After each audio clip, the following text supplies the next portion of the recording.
Make sure your insurance doesn't come up short. Get gap cover with ALA. For more information, follow the links in the description.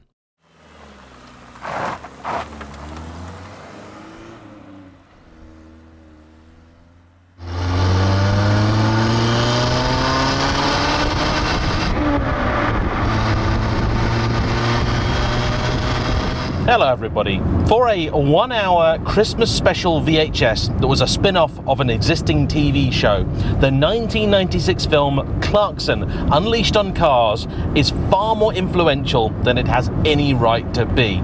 And not just in the career of its presenter and creator, but also for the show from which it was derived, Top Gear, because it was with this video cassette and those that followed that he set the template for what the show was to be in the next decade, when it was relaunched as New Top Gear in 2002. More than that, it is a video which has achieved near mythic status in the world of the British petrol head. For this video contained several iconic moments, ones which influenced me as a young man and may even have led to this very moment, and almost certainly helped guide me towards my current career. You see, in that video, Jeremy Clarkson declared the Ferrari F355 to be the greatest car in the history of the world ever. And though it has been near 3 decades since, I still hold it in impossibly high regard for that and other reasons.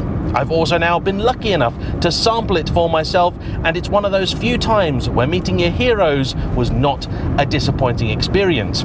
And who can forget that infamous drag race featuring the suspiciously speedy TVR Cerbera, a car that I've also had the pleasure of driving. But what I have never ever been able to get my hands on is the car that in that video Clarkson called the worst car in the history of the world, the Nissan Sunny.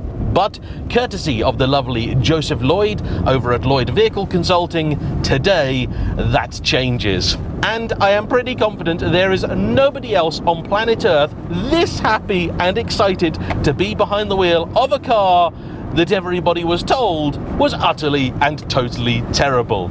Yet, here we are. And so enjoy today's rather different episode of JayEmm on Cars.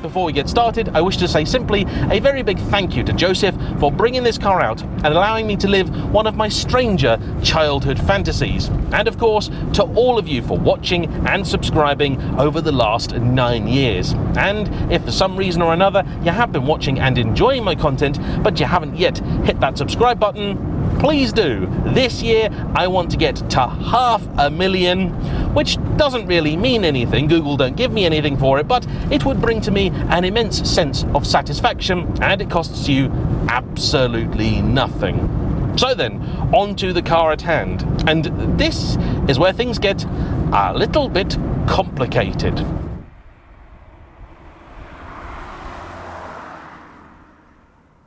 Now, in the interests of full disclosure, the car that Clarkson drives is in fact a much earlier car. It is, I think, a 1983 Sunny, which would be the B11 generation. This is of the era of the B12, so only one out, but they do appear to be a fairly different car.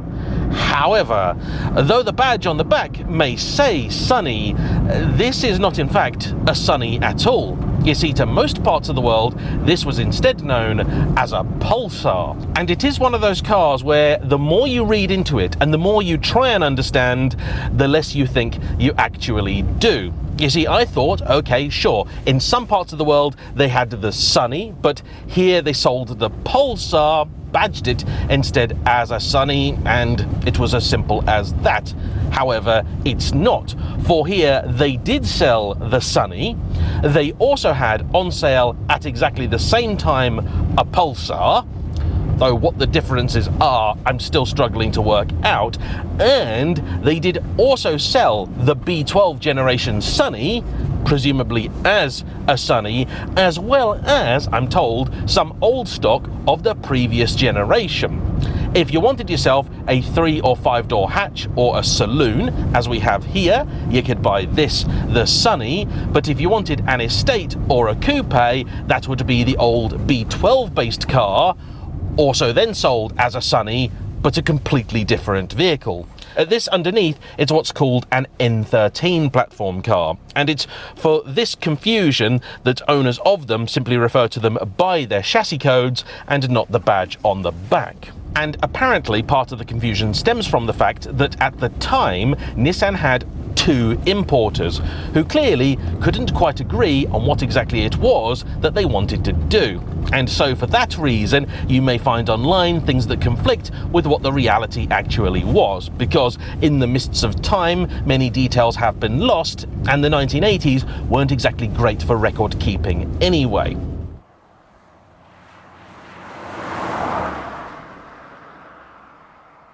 What I can tell you for certain is that this is a 1989 car, though almost certainly built in 1988. There was a range of different engines available, from the entry-level 1 litre, making a mighty 49 horsepower, up to allegedly a GTI, making some 110 horsepower from its 1.6. There was also then, possibly later, a 1.8, and there were in fact no fewer than 3 different versions of 1.6 you could get this with, of which this has the version with 83 horsepower and still with a carburettor, though mercifully an automatic choke.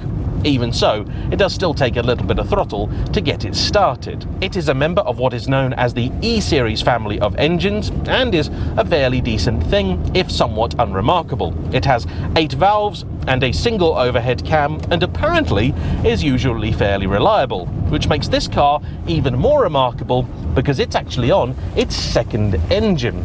Joseph has actually known this car for quite some time. He has featured it on his channel no fewer than 2 separate times, and if you'd like to know a little bit more about it from somebody that does know more about it, I'll link to that video down below. But what I can tell you is that it belonged to a friend of his who has a rather eclectic collection of cars. He then sold it to Joseph with what was suspected to be head gasket failure.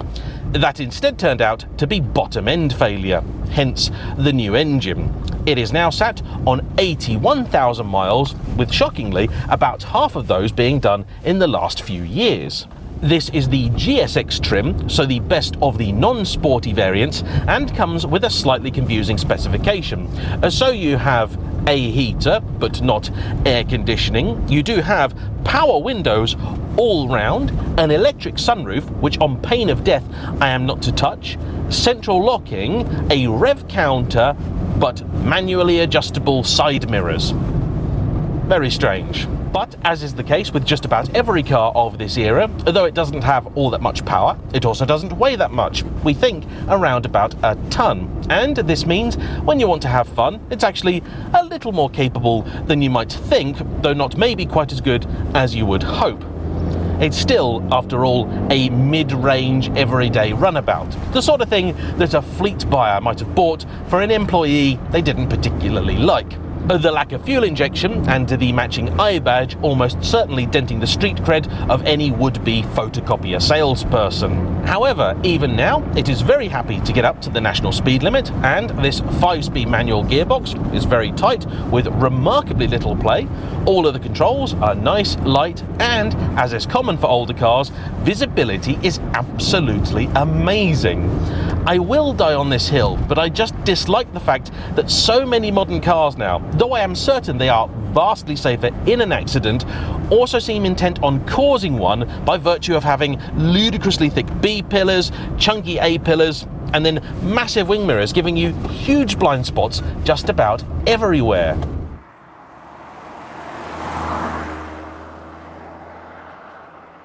We must also remind ourselves that when this car was made, the Datsun badge was still a very recent memory, Nissan having retired it in the middle of the 1980s, but front-wheel drive was still a sort of new thing for everyday run-of-the-mill cars, with the old-school rear-wheel drive coupe having now been replaced almost entirely by the front-wheel drive hatch. Naturally, this follows the latter formula as opposed to the former, though if you were hoping this were a sort of Peugeot 205 but with a big boot on it, I'm afraid you'd be disappointed.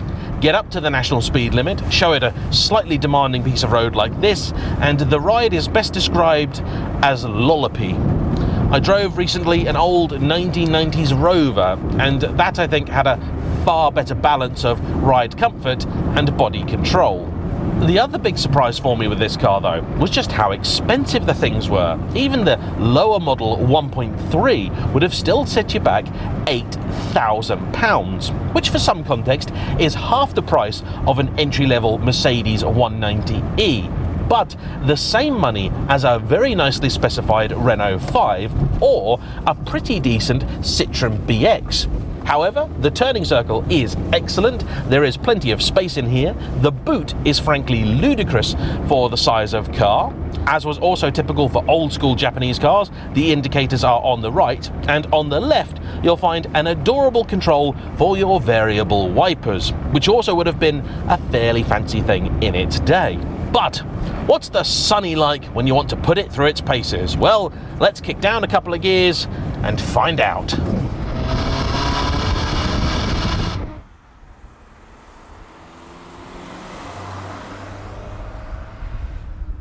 When I were a young man in the 1990s, this is the sort of car that if someone had turned up to collect you from school in, you'd have done everything you could to get out of it. You'd have feigned a heart attack. You'd have said, actually, you know what? I need to get my steps in before that was a thing.